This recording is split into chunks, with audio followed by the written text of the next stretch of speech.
Capítulo 2. Una semana antes del comienzo de clases, había asistido con mis padres a La Visita, una actividad universitaria realizada anualmente para que los estudiantes de primer año y sus familiares conocieran mejor la universidad. Ese día aprovechamos, entre otras cosas, para ver el lugar donde me hospedaría. La universidad tenía una residencia interna para estudiantes de bajos recursos, y yo había cualificado, pero el asunto tenía varias desventajas. La primera era que todos los dormitorios de la residencia se compartían con al menos un estudiante más.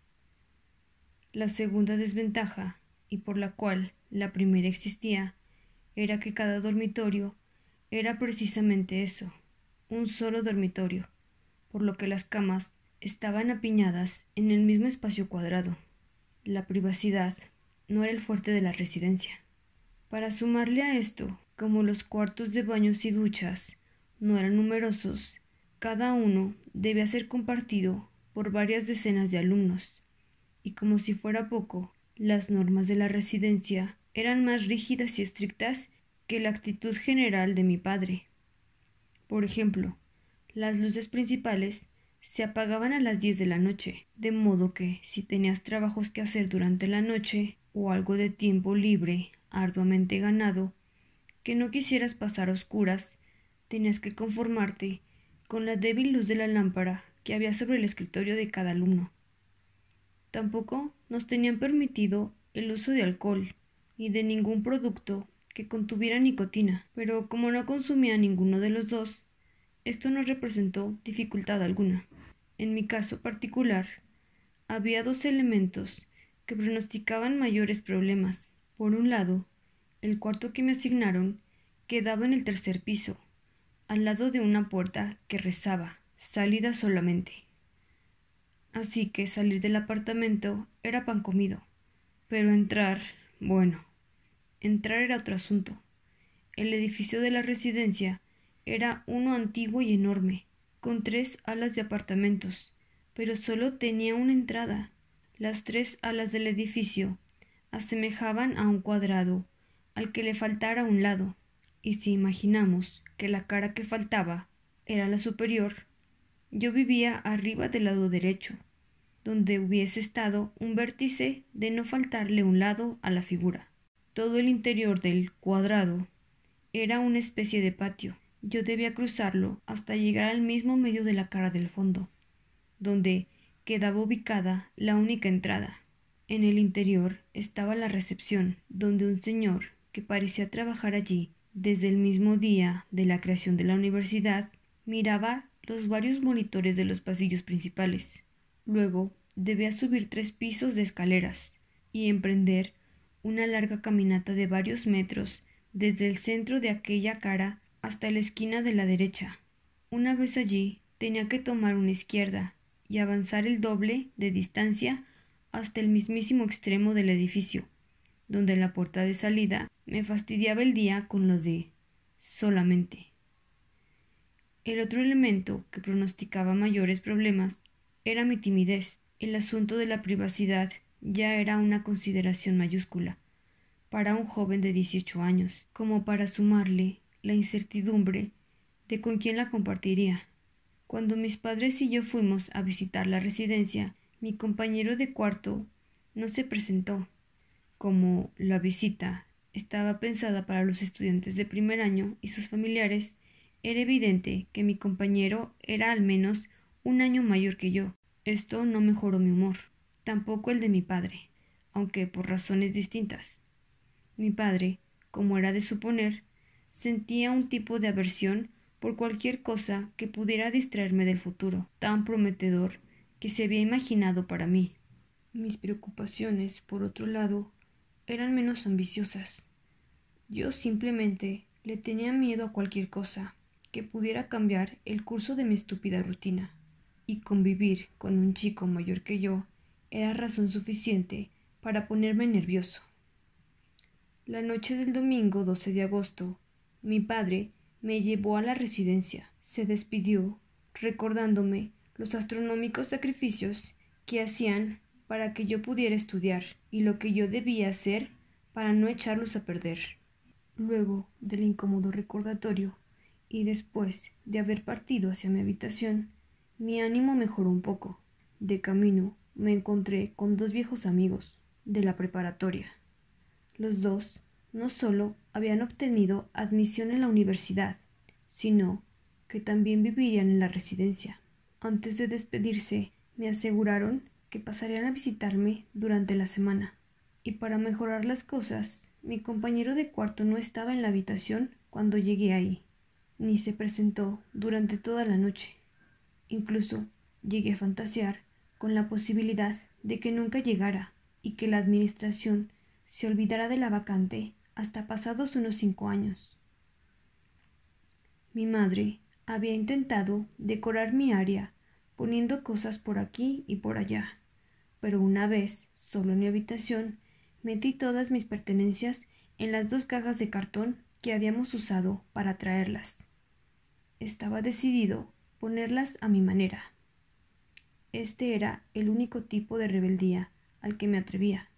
Cuando terminé de preparar mi bulto y antes de que dieran las 9 de la noche, me tiré a la cama.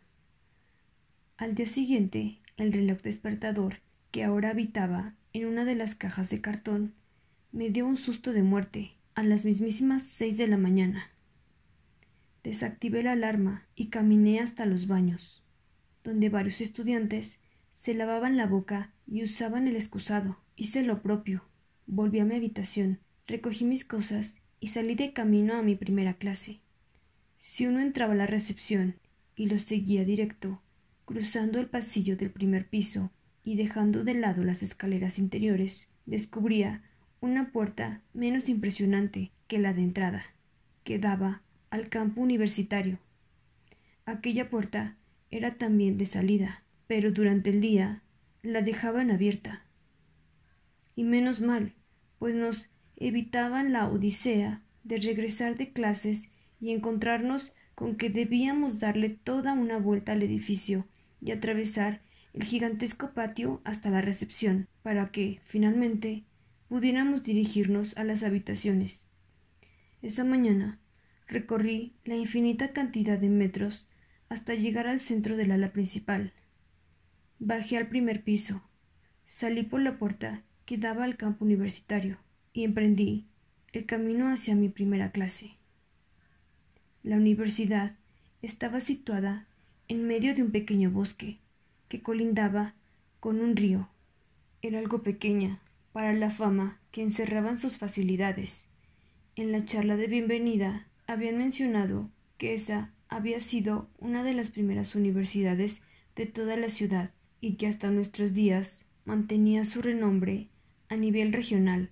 Los edificios centrales sostenían fachadas antiguas y aburridamente rectangulares, pero cerca de los límites bien alumbrados de la universidad, el esplendor y la arquitectura moderna de las construcciones generaban admiración. Sin duda, todos los estudiantes, al menos una vez, y seguramente en la primera, habían contemplado sorprendidos las estructuras que se escondían adentro de aquel espeso manto de color verde y marrón. El día de la visita había dado una corta caminata por los alrededores de la universidad. Entonces el lugar me pareció uno tranquilo, amplio y despejado. Esta vez, cientos de estudiantes se paseaban de un lado a otro. De lejos me llegó el sonido de un balón siendo golpeado. A mi izquierda, una chica se arrodilló para recoger una pila de libros que se le habían caído. A mis espaldas pude escuchar las risas de un grupo de féminas, y cuando reparaba en el olor a comida que me llegaba de lejos, una bicicleta pasó zumbando por mi lado. El nuevo entorno me produjo una contradicción de emociones, una mezcla entre excitación por la nueva experiencia y cierto nerviosismo asociado al estar rodeado de una multitud de desconocidos. Caminé por la acera mientras desayunaba un paquete de galletas de soda, acompañado de una lata de embutidos fríos que sabían a puro demonio. Me dirigía al edificio Emerson. de humanidades, donde tendría lugar mi primera clase, español, a las 7 de la mañana. Sí, todo un fastidio. Crucé el umbral de la puerta, cuando mi reloj emitió su pitido horario, y me encontré con un aula gigantesca, toda repleta de estudiantes. Asegurándome de no fijarme en ninguno, me dirigí hasta el fondo del salón, donde me senté observando la única parte del cuerpo de las personas que podía mirar sin sentirme incómodo, sus espaldas. La decrépita profesora Ward, con un repaso de las reglas básicas de división silábica, acentuación y otras nimiedades que yo venía tomando desde el parque de cuidado para preescolares. El prontuario que nos entregó pronosticaba una clase fácil de pasar. Una hora más tarde me dirigí al edificio nuevo de química, uno de los pocos edificios de clase que se encontraban más allá de la residencia y no en el campo universitario central. Después de invertir cerca de 10 minutos caminando a buen paso, comencé a preocuparme por la lógica de mis horarios y la distancia entre los edificios. Una vez allí, descubrí, jadeando, que el profesor no había asistido a su primera clase. Así que, a pesar de haber caminado tan deprisa para nada, por lo menos tendría 3 horas libres esa mañana. En mi horario de los lunes, miércoles y viernes había un espacio sin clases entre las 9 hasta las 11. Al advertir que tenía una hora extra, decidí dirigirme a mi habitación. Mataría el tiempo acomodando el contenido de mis cajas. Salí de camino hacia la residencia y, como venía desde el edificio de química, comencé con lo que se convertiría en la maldita rutina de cruzar el patio, preguntarme si el viejo de la recepción seguía con vida, subir las escaleras y andar a buen paso por los largos pasillos inundados de estudiantes. Cuando llegué frente a la puerta de mi apartamento, escuché un sonido insistente a mi derecha. Giré la cabeza y vi que la puerta de salida se movía sobre el marco, como si alguien intentara entrar por ella. Para mi asombro, la puerta se abrió. Un muchacho de más o menos mi edad y con nada que resaltara lo suficiente como para recordarlo, entró deprisa y cerró la puerta tras él, con brusquedad. Se quedó mirando a lo lejos del pasillo por varios segundos y luego posó su vista sobre mí, antes de hablar con cierta sonrisa burlona. Es cuestión de hacerlo en el momento preciso, para que Tom no te vea en los monitores. De inmediato caminó hacia mí e insertó una llave en la puerta número 301. La abrió y entró con la misma rapidez que lo hubiera hecho segundos atrás, a través de la otra, y el portazo sonó con sinónima fuerza, y allí me quedé plantado, al final del pasillo. No solo este chico había roto una de las reglas principales de la residencia, ni que se dijera que aparentaba haberla roto otras tantas veces, sino que el apartamento 301 era precisamente el mío.